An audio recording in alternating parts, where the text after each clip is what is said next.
Hey, this is Mark with Shift Media, and today I'm going to show you how to create a personalized thank you page on your website using Elementor Pro. Let's take a quick look at the demo to see how it works. Just going to type in my first name here, submit, and there you go. Hey, Mark. Thank you for your submission. We'll be in touch shortly. If you want to know how to do this on your website using Elementor Pro, stay tuned and I'll take you to the steps on how to do it.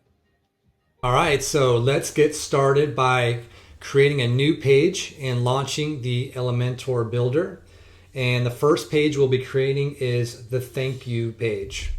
And so let's begin by adding a new section, so that this looks close to the demo that you guys saw. I'm going to do a 2-column section. Let's give it a minimum vertical height of 100. And this could be whatever you want it to be. This is just the way that I like to go about creating these pages.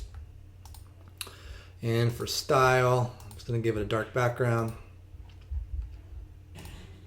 Now let's pull in a heading widget. You can also use an text editor widget here if you'd like to. I like using the heading widget. I'm also going to pull in a second widget for some additional text. Okay, so with the heading widget selected, what we're going to want to do is go over to content and click the dynamic link. And we're going to look for the request parameter.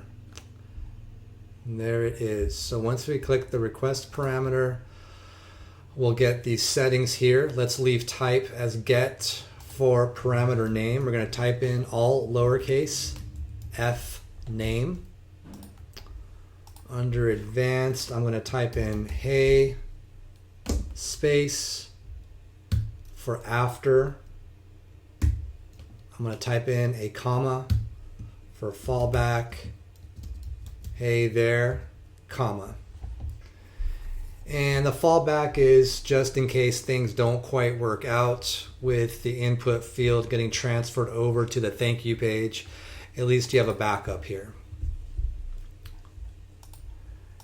And then for this extra text, we can just type in something like, thanks for your submission.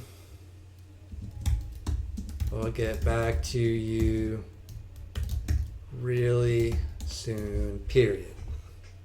Okay, so at this point, we can go ahead and publish the page. And then once you do that, you should have this have a look link here. So let's just take a look at it, make sure it looks good, which it does. What we'll also want to do is, after you publish the page, make sure to copy and paste into a safe place the link for that page. We're going to want to have access to that link once we begin working on the contact form page. So go ahead and copy that link and just paste it somewhere so you can easily find it. Okay, now we're going to work on creating the contact form page. So just like before, let's create or add a new section. I'm going to go for 2 columns, give it a minimum height. It's going to be 100 vertical height. Going to drag in a heading here. You can say whatever you want. And then we're going to drag in a form widget. I'm going to turn off the labels here. I just like things to look a little bit neater. And for purposes of this tutorial, I'm just going to remove the message and email because we're not going to need that, or I'm not going to need that anyway. You can leave it there if you want to. Let's click on the name field here, choose advanced, and under ID, just add an F and make sure it says fname, all lowercase. After you do that, let's go ahead and copy this shortcode.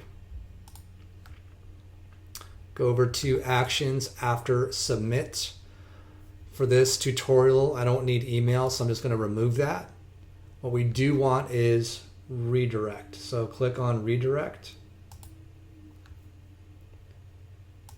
Now let's go to the redirect tab. And for redirect to, let's click on dynamic. And go ahead and find shortcode. So once you have the shortcode option, let's click that.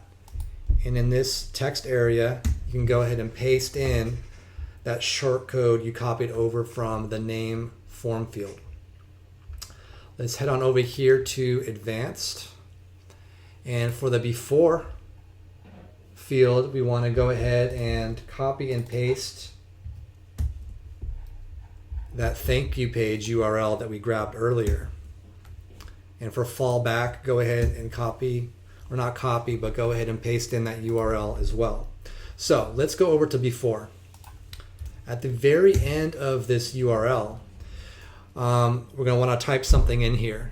And don't worry about remembering it or just seeing it perfectly. You can always go to the corresponding blog post and find all the information you need there as well. But the first thing is this. Make sure we have this backslash. We're going to type in a question mark and then F name and then equals. So make sure there's one / question mark, F name, all lowercase, and an equal sign. And this is really important right here. This is what corresponds to the form field, and it also corresponds to our thank you page. Okay. So that should be it. Let's go ahead and publish this page and then click on have a look and let's see if everything works. So for name, I'm just going to type something in here, Tommy.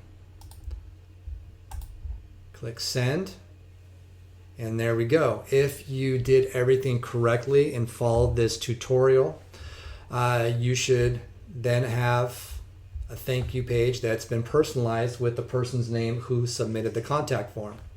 If you have any questions or comments, just leave them below and I'll get back to you as soon as I'm able to. Hopefully you enjoyed this tutorial and I look forward to creating the next one. Thanks for your time.